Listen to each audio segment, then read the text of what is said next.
So MapleStory released a 10-year anniversary infographic today. Also this year, both World of Warcraft and Guild Wars have hit that same massive milestone. So with all these big, long-lasting titles, I thought we should take a moment to not celebrate the complete invasion of video games in our culture and instead lovingly lay out 5 ways they're slowly going to kill us all. At number 5, we're going all Quasimodo in this. While gaming is everly creeping us towards some kind of fulfillment, it's also really only tilting our upper bodies in that direction. In short, we're becoming hunchbacks, or at the very least, destroying our backs in general. Now, I could cite a bunch of numbers or science to help illustrate this point, or I could rely on your own back pain as proof. Now, this is especially true for PC gamers, or as they're called in the wild, real gamers, but it's a problem that persists throughout each of the 7 kingdoms of gaming, which is a term I totally didn't just make up.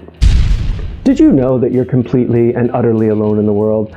Were you aware that when you die, no one will notice? How do you deal with the crushing, infinite, existential angst that crashes into your face every day like Bruce Jenner on the freeway? And number 4, we're talking loneliness. Now, to be clear, I'm not saying video games directly cause loneliness. In some cases, it actually cures it. But I am saying that they do have a bit of a history of contributing to impaired social functions. When people can't function well socially, they tend to become lonely. And loneliness can flood up in you like an ocarina of time water temple and be just as complex to solve over time. Seriously though, now that I mention it, I miss that temple a lot. It was the tits. Oh. Insomnia at number 3. Not much to say here. Gaming can contribute to not sleeping. And sleep is good. Here's some totally real footage of me playing Hearthstone.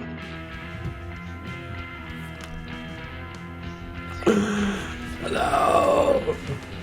I'm getting my ass beat in this game. I don't know if you're watching the Twitch or not, but yay. 4 houses.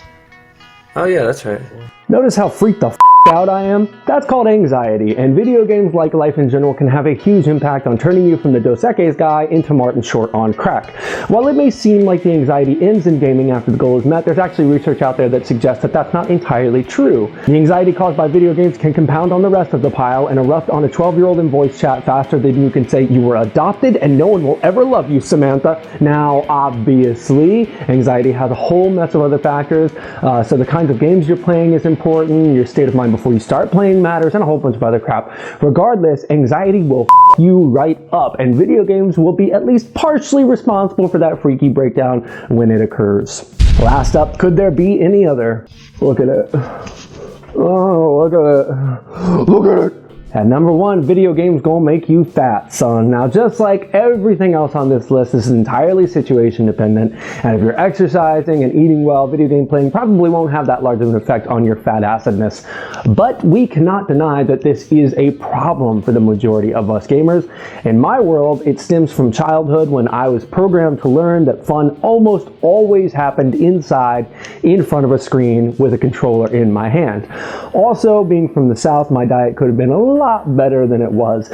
But in all seriousness and with absolutely no humor or irony here whatsoever, I have struggled, me personally, with weight issues all my life, and it's only in the last few years that I've started to get a grip on why I am the way I am and how I can help to change it, or at the very least control it.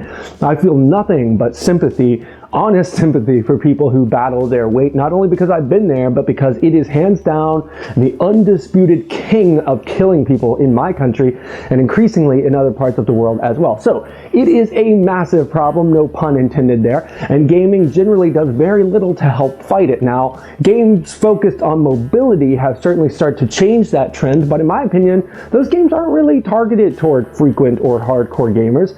I think what I mean here is that there hasn't really been the Skyrim of movement games yet.